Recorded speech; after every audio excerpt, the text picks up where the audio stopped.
Hi குட்டீஸ், இன்றைக்கி unitary method அப்படின்னா என்னென்னு பார்க்கலாம்.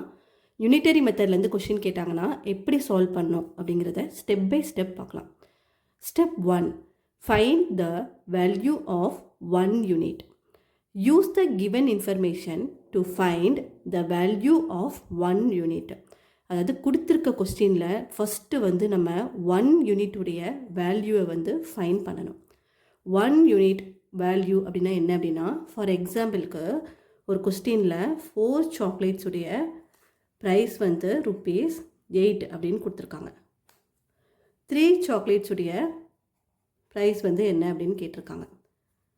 ஸோ நம்ம ஃபஸ்ட்டு என்ன பண்ணணும் அப்படின்னா 1 யூனிட்டுடைய வேல்யூவை கண்டுபிடிக்கணும்.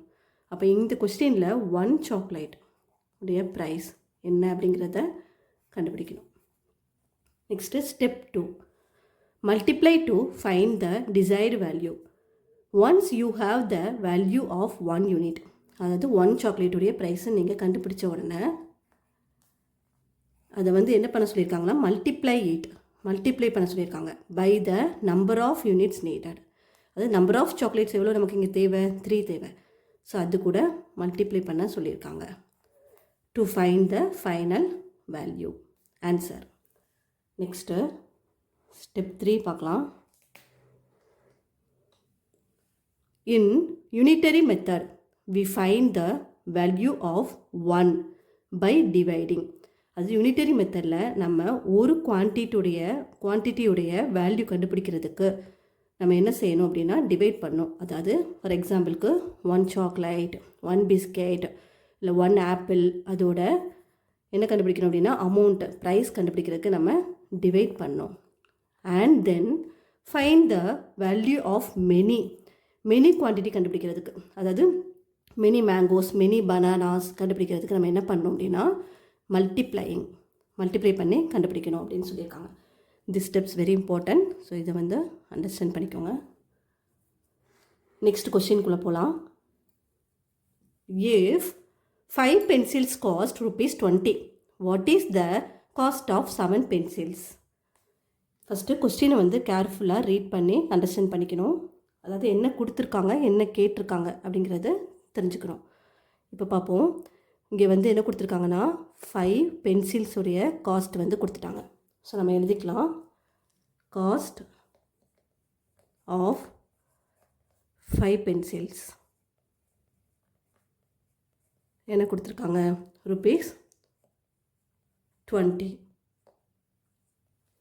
என்ன கேட்டிருக்காங்க அப்படின்னு பார்த்தீங்கன்னா காஸ்ட் ஆஃப் 7 பென்சில்ஸ் கேட்டிருக்காங்க. ஆனால் நம்ம என்ன பண்ணோம் அப்படின்னா ஸ்டெப் 1 படி 1 யூனிட் கண்டுபிடிக்கணும். 1 யூனிட்டுடைய வேல்யூ கண்டுபிடிக்கணும். அப்போ இங்கே காஸ்ட் ஆஃப் 1 பென்சிலுடைய அமௌண்ட் என்ன அப்படிங்கிறத ஃபஸ்ட்டு நம்ம கண்டுபிடிச்சிடலாம். Cost of 1 pencil. ஸோ இங்கே சொல்லியிருக்கேன் 1 குவான்டிட்டி கண்டுபிடிக்கிறதுக்கு டிவைட் பண்ணணும்னு சொல்லியிருக்கேன். இப்போ நம்ம 1 பென்சில் எவ்வளவுன்னு கண்டுபிடிக்கிறதுக்கு டிவைட் பண்ணணும். 20 டிவைடட் பை 5. ஸோ நமக்கு ஆன்சர் 4 கிடைக்கும். ₹4. நெக்ஸ்ட் இப்போ நம்ம காஸ்ட் ஆஃப் 7 பென்சில்ஸ் என்னன்னு கண்டுபிடிக்கலாம். Cost of 7 pencils. 7 பென்சில்ஸ் கண்டுபிடிக்கிறதுக்கு நம்ம என்ன பண்ணணும் அப்படின்னா இங்கே நம்ம 1 பென்சிலுக்கு எவ்வளோ அமௌண்ட் கண்டுபிடிச்சிருக்கோம், 4 கண்டுபிடிச்சிருக்கோம். ஸோ அப்போது மல்டிப்ளை பண்ணணும். 7 பென்சிலுக்கு 7 × 4 equal to the answer is ₹28. So 1 quantity, அதாவது 1 பென்சில் கண்டுபிடிக்கிறதுக்கு டிவைட் பண்ணிட்டோம். அடுத்து மெனி கண்டுபிடிக்கணும். அதாவது இப்போ 7ங்கிறது மெனி குவான்டிட்டி. அதனால் என்ன செய்கிறோம் அப்படின்னா மல்டிப்ளை பண்ணணும்னு சொல்லியிருந்தேன். ஸோ 7 × 4 28. The answer is 28.